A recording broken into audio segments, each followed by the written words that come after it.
Cody is all set. Okay. Well, good afternoon, ladies and gentlemen, and welcome to the University of Kentucky. And we are here in the Wethington Building, part of UK HealthCare. This is the home of the College of Health Sciences, but today it's the home of a very special announcement. As you can see, we have a large and wonderful group of people who are participating in today's announcement, and their families and supporters who are here. I was telling Dr. Karp a moment ago, this Friday I'll mark my 26th anniversary working at the University of Kentucky, and this is one of the coolest events that I've ever been a part of. Just a word about why we all are here today. Kidney donor chains, also called kidney-paired exchanges, occur when a living kidney donor is incompatible with their intended recipient. The donor may agree to donate their kidney to a different patient, provided that their loved one receives a kidney from someone else. When multiple pairs are involved, this causes a domino effect, with each recipient receiving a matched kidney from a stranger. Our patients are seated here as we introduce them to you. I'll ask them to wave, and we'll start with the person closest to me on my immediate left, Nikki Coulter from Bloomfield, Kentucky. Next to her, Carolyn Dye from Pikeville, Kentucky. From Richmond, Patricia Pat Dye, and I have to get this in not to be confused with the former Auburn football coach. You are much better looking than he was. Susan Gibson of Louisville, John Tarter from Louisville, and Gerald Robinson from Marengo, Indiana. Thank you all for being here. Unable to be present with us this afternoon due to something that came up at the last minute, Ted and Vanessa Birch, and they are from just across the Ohio River in New Albany, Indiana, across from Louisville. So thank you all for being here. To get our program started and to tell you more about what we're talking about today, it is my privilege and pleasure to welcome the Chief of Abdominal Transplant Surgery at UK HealthCare, Dr. Robert Gadali. Dr. Gadali.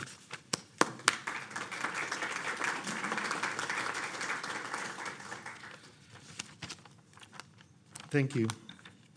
I just want to mention say a few words about the transplant program here at the University of Kentucky. UK has been performing kidney transplants for more than 50 years.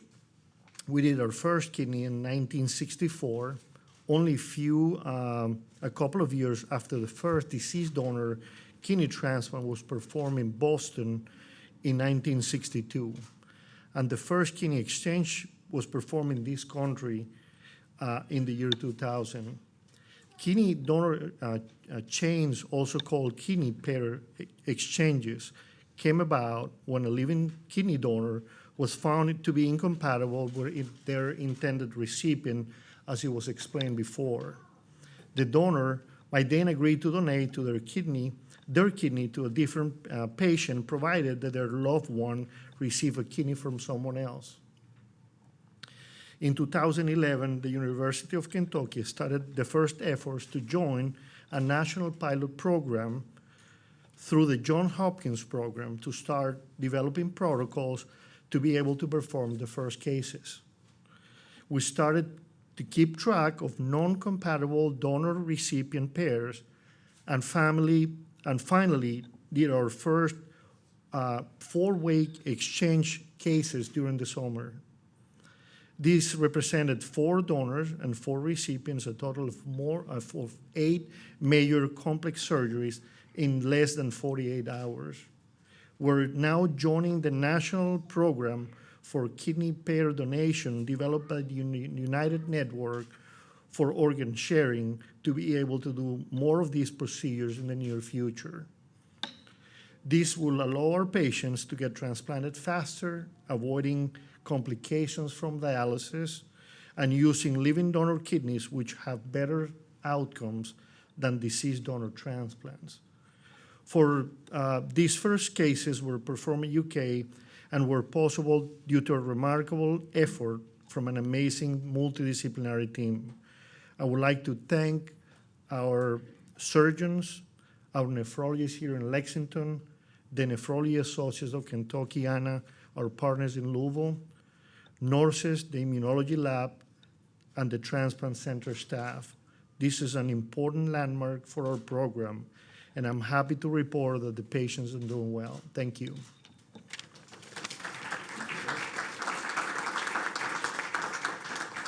Thank you, Dr. Gadali. And now, please give a warm welcome to the Chief of the UK Division of Urological Surgery, Dr. Stephen Stroop. Dr. Stroop.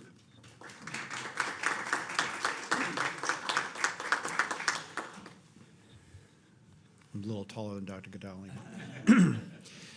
It's my pleasure to be here, but my comments are going to take a little bit of a different bend. I've been doing urologic surgery for a long time, and removing kidneys is something I've been doing for 25 or 30 years. I've been doing the donors here at University of Kentucky, and we do them laparoscopically, which was, I think, a nice step in the right direction. So we've been at that since 2003 when I arrived here, and there were those before me that contributed as well. And this procedure is one of my favorites, and it's not because it's technically different. It's actually technically very demanding and very high stress, because you're taking a very healthy individual and who's giving you a wonderful gift, and so the responsibility of that weighs very heavily. But yet, despite all that, it's the favorite thing that I do. And the reason is that it brings together a group of people that have a very admirable goal. And when that goal happens, as it most often does, it's a wonderful thing. So it starts with a multidisciplinary team. Dr. Gadali commented on all the people that are necessary to make this possible, from the lab to the nurses that bring them in, to the screeners, to the physicians, to the nephrologists. It's a large group of people that track this process, from answering questionnaires and moving through the entire process. At each time, making sure that everyone is doing the right thing, that everyone is respecting all of the borders that need to be there, and then get patients to the point where this can happen. Add to that the living donor chain, it's a completely different level. So to organize that group of people, I'm fortunate to work with a wonderful group of surgeons, and it allows this process to happen. So why is it so special? Well, because it's the people. I get to look at a healthy person who's willingly giving up an organ. And you can see it. It makes sense when you look and say, well, I'm giving it to my spouse, my dad, my son, my friend. But the whole process of the chain adds, again, that second level. I'm giving you a kidney, and tomorrow my friend's going to get one, or my dad's going to get one, and so forth. It brings in a level of trust that is, I think, a uniquely human thing. I mean, it's amazing that this process happens, and it's a trust, and it's a trust that we have developed over years with our colleagues and our team, and then bringing the patients into that trust. And the reward is this. It's seeing healthy people and then saying, well, who gave and who received?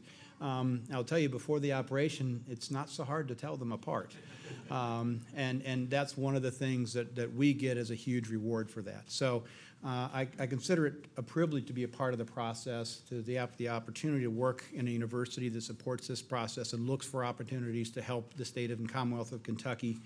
Our Department of Urology is privileged to be a part of the transplant effort, and most importantly, we're privileged to be a part of a group of patients that are willing to be a part of this. So thank you for all of your efforts, and thank you to the University and Roberto.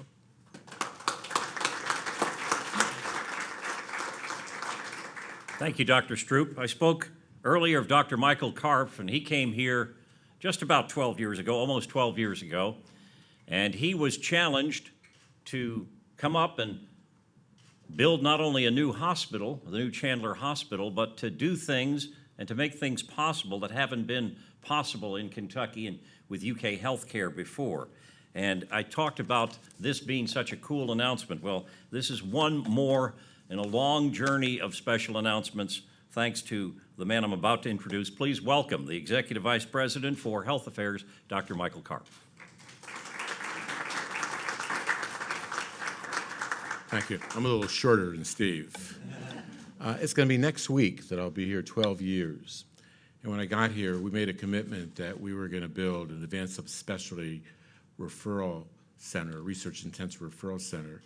And I used to say that we wanted to make sure that when Kentuckians woke up in the morning, they could say, no matter how ill I was, no matter how complex my problem, I could get taken care of in Kentucky and not worried about whether my insurance would let me go to the Mayo Clinic or the Cleveland Clinic.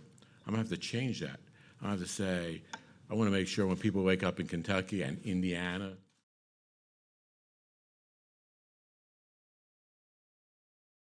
to come to Kentucky and get the kind of care comparable to the very, very best places in the country.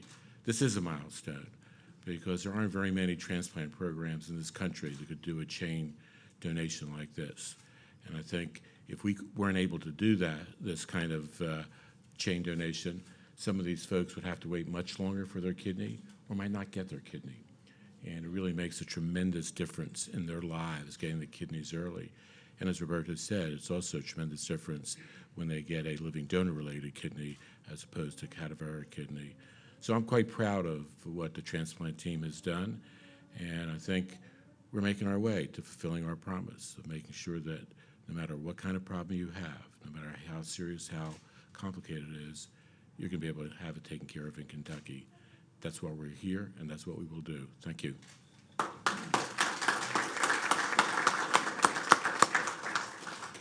Thanks, Dr. Karp. Well, now it's time to hear from the person who got this whole chain going, got the ball rolling, if you will, and she is what is referred to as an altruistic kidney donor. And please welcome Nikki Coulter. Nikki? Actually, stay here. Would it be better if I said? I'd prefer to sit. Prefer to sit? Yeah, Okay, go ahead. thank you. I'm sorry. Kind of put her on the spot there. She's got a microphone. Thank you. Well, I had a speech prepared, but I wanted to give a gift because my parents taught me that giving was something that everybody needed to do, and that was just easy for me to give. I was already an organ donor, but I thought, why wait till I die? I could go ahead and help save somebody's life now and see how much a difference it could make in somebody else's life. So that's why I decided to do it. And what we'll get a chance to hear from you more, but what did it feel like after the fact? All smiles. It's indescribable. I mean, I haven't met any of them yet, but just knowing that I made a difference in somebody's life, it means a lot. Thank you, Nikki. Okay, we've come to that time in the program, Allison, I think, where we're going to hear from Carolyn. I'm sorry. We have next Carolyn Dye, and we're going to hear from Carolyn. She is a recipient. Carolyn? Well, Susan, I'm going to read my speech. I asked Allison, the coordinator of this event, if I could talk about 5 minutes, and she looked at me like, no, but I said, but I'm kind of a politician and a school teacher, and Pat is a school teacher also, and we talk a lot. We're used to that, but I'll be brief. I won't bore you, but I gotta tell my story. It's so good to be here today and celebrating with the University of Kentucky on what I call historic and a very successful 8-member kidney paired exchange team. But it's even greater to be sitting here today as one of those 18 members. My name is Carolyn Dye. My friends and family call me Laverne, my middle name. And as I said, I was blessed to be one of those kidney recipients. My chronic kidney disease began progressing over the years, and my journey began with the transplant center here at UK in July of 2013, where I began my peritoneal dialysis. This was a tough time for me because I am such an active person, and I had to make a change in my lifestyle. I retired as a school teacher in January of 2007, and then a few days later, I started serving the first of 2 terms as the mayor for the little city that I'm from. So I spent all my time helping my students to improve their lives, helping my constituents in my little city, and of course, my most important priority, doing God's work in my church. So with about 1.5 years to go in my term as mayor, I had to start cutting back a lot. And I did manage to finish out the term as mayor in November of 2014. And I know that each recipient and donor here today have their own story. And I expect that most of them have gone through a lot tougher times than I have. But getting to June 3rd, 2015, I no doubt took probably hundreds of trips to doctors by all of us, all those evaluation tests, and certainly not forgotten all those dreaded dialysis treatments. But I'm thankful for the dialysis because it helped me maintain as much of a normal lifestyle as I could. And every bad thought that I had about dialysis was put into perspective when I would go to the clinic, the dialysis clinic, or the transplant clinic, and I would hear other people telling their stories. And so people do go through some very, very tough times. From October 2013 to February 2014, my daughter Sarah and I were vigorously trying to find me a potential living donor with my blood type. And so Sarah mailed out some recruitment letters and she built a website for me. And coming from a large family, I thought, it's not going to be really hard to find someone who would pass an evaluation for me and be my donor. But many of my family members suffer from kidney disease and other health issues. And it didn't help that I had one of the rarest blood types also. But it was at this same time that we kept reading about the Kidney Parent Exchange Program. And so I immediately contacted Lynn Pauley, who told me that UK was in the process of implementing this program, and it hadn't been completely approved, and so that's what we were waiting on. So while we were waiting on that approval, my daughter sends out emails to everyone that we had sent the letters to and said, hey, you don't have to be my mom's blood type. You can be any blood type. Just go try to get evaluated for her and be put in the parent exchange program, and this pending UK's approval. So we did that, and prayers were answered. In February of 2014, my sister-in-law, Pat, she began her journey to become a living kidney donor. And after several months of evaluation, she was cleared, and prayers, of course, were answered again. Now it was time for the waiting, and almost a year later, in January of 2015, we received that call from Lynn and Ashley that an 8-member team had been coordinated for the Kidney Parent Exchange Program. Oh my, what wonderful news. It was just amazing. So it was set for February the 28th, but we had a little glitch along the way. It had to be postponed because of some other health issues, I think, with some of the team members, or one of them. So it was scheduled for June the 3rd, and that went by pretty fast. So it's been about 3.5 months now since my transplant, and that day really felt almost surreal. But I can tell you when it really, really became real to me is when Dr. Daly told me that he was going to remove my kidney dialysis, my peritoneal dialysis catheter, and my transplant stent. When he told me that, it got real.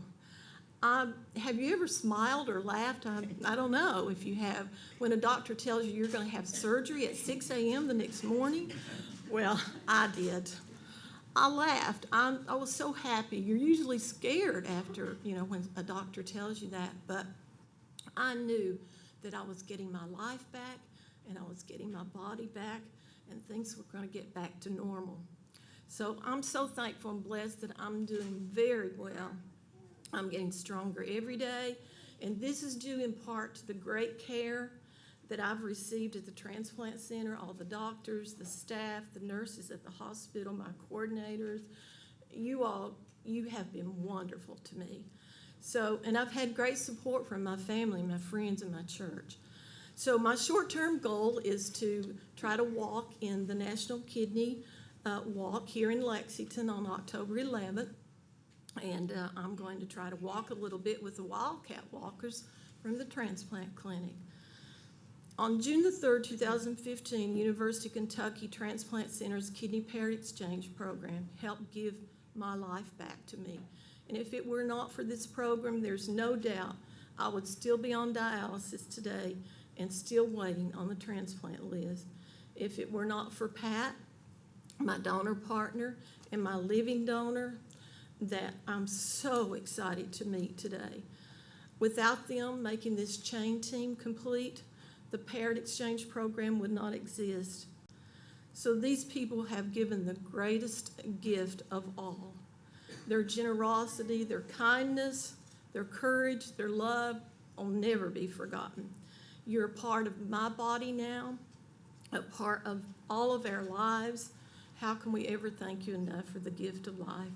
Most importantly, we want to thank our Heavenly Father who gave us all the good and perfect gifts and the ultimate gift of eternal life. My prayer is that the UK Transplant Center would continue to grow with this program. And can you imagine how many more lives that they're going to be saving? Thank you again. It's just great to be here today.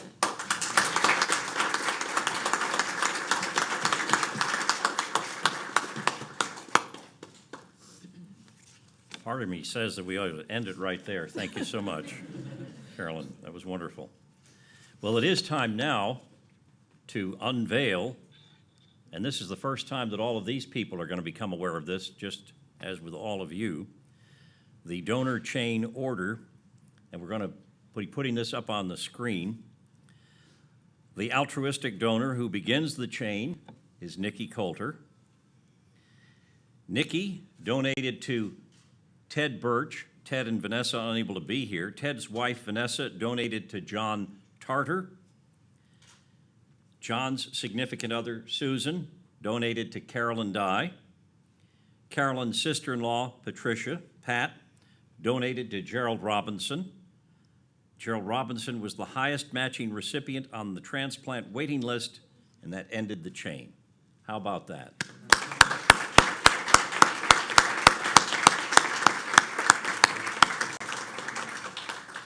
Want to give the opportunity, we have some microphones. Anybody else who hasn't spoken yet want to maybe give their feelings?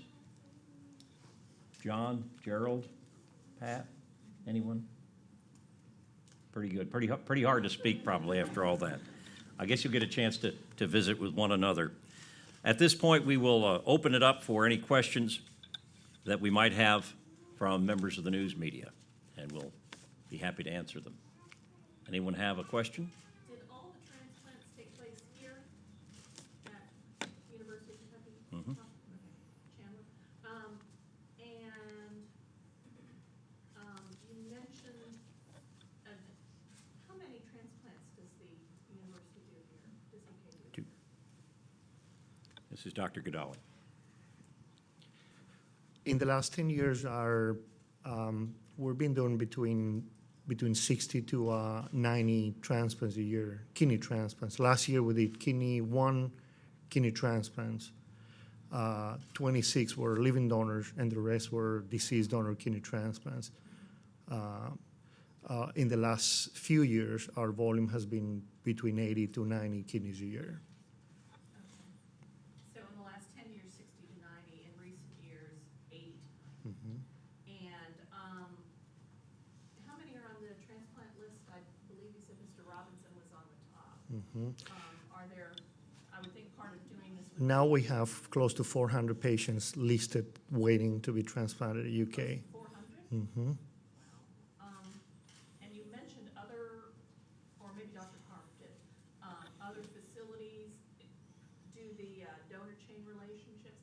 I wanting to call it daisy chain, and I know that's wrong. Can you name some of the other facilities that do? No, we actually do all the cases here. All the donors and recipients are done here. This can be done differently if you do it with out of state, where you can actually have people procuring organs in different states, so the organs can be shipped and our organs can be shipped. And so we can do, that will be when we're going to be part of the national program, and we can do out of state cases. These are local cases, and they were all done here, UK, and I'm afraid I misspoke. What I meant is, what other facilities nationally can do the donor chain relation? Yes. I mean, there's several centers right now. I mean, when I actually was reading to see some information about exchange programs in the United States, up to 2014, based on the national program, around only 100 kidneys were performed using exchange program in 2014. But this is growing exponentially, and now more and more programs are trying to do this as part of the living donor kidney program. Can you say what some of Several centers right now in the country. okay. Thank you very much. Thank you, Doctor. Anyone else have a question? All right, well, we thank you all for coming. Thank you all so much for what you've done and can continue to do. Good luck to each and every one of you. And we invite you afterwards to visit with any of our speakers or any of the donors or recipients that are here with us this afternoon. Thank you all for coming.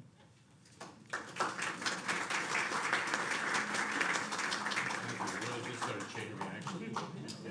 Very good chain reaction.